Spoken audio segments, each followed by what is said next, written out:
आइए जीवन दर्शन में प्रवेश करते हैं और जीवन दर्शन में देखते हैं कि आज हमारे साथ एक से बात करके दिखलाते हैं कि किस तरह से सूक्ष्म शरीर से बात किया जाता है और किस तरह से बात करने के बाद उनके प्रतिभागों में प्रवेश करके और उनसे किस तरह से हम लोग वार्तालाप करते हैं। आइए हमारे साथ आज हमारे दादा गुरु हमारे साथ हैं और दादा गुरु से ही आज हम इसकी शुरुआत करते हैं। दादा गुरु हमारे जो थे वो इस धरती पे 800 वर्ष तक वो जीवित थे।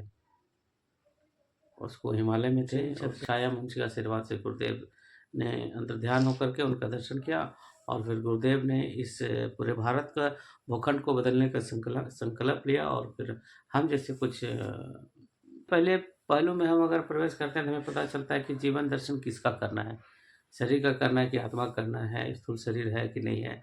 हम लोग कई ऐसे ब्रह्मांड में कई नक्षत्र ग्रह दिन समय सप्ताह इस तरह के मूवमेंट में इस तरह से हम लोग बिखर जाते हैं कि हमें पता ही नहीं चलता कि एक्चुअली हमें करना क्या है।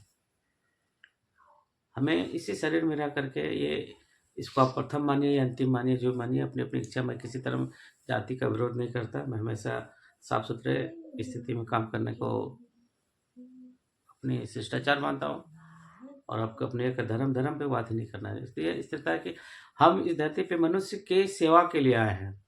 तो जब तक एक मनुष्य एक दूसरे का सेवा नहीं करता है वो मनुष्य जी ही नहीं सकता है।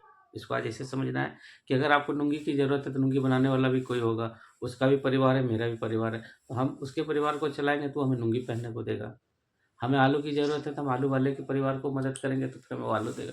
इस तरह एक फिर वो आलू वाला बीज वाले के पास जाएगा, बीज वाला फिर किसान के पास जाएगा। तो अन्यथा इस तरह से अगर घुमा के देखें तो सभी का चक्र घूम के एक ही स्थिति में आता है कि हमें दर्शन करना है तो किसका करना है? तो स्थूल शरीर का करना है। पहले हम शरीर से ही समझ के चलते हैं यहाँ पे कि ये शरीर है क्या? ये मांस का शरीर बना हुआ है, नस है, दूध है, शरीर के कई प्रकार के अंग हैं, बाल है, मूंछ है, दाढ़ी है, नाक है, जितने भी ये सारे क्या हैं? ये शरीर के अंग और ये शरीर के अंग ही मिलकर इस पूरे शरीर का निर्माण करते हैं।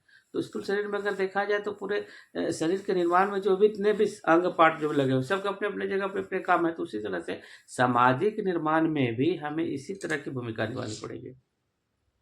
अब नली है तो नली साफ करने वाला ही साफ करेगा, मेरे छत पे पानी गिर रहा है तो मेरा नौकर ही स्विच ऑफ करेगा। दैट्स इस तरह के कई तरह के प्रॉब्लम आते हैं। तो चलिए इस तरह के भी कुछ हम लोग घरेलू मैटर पे बात करेंगे अपने अपने पारिवारिक अपने, और इसी के साथ साथ हम लोग कुछ मनोरंजन भी करते हैं। तो चलिए धन्यवाद आज यहीं पर, और इसी तरह के मूवमेंट के लिए आपसे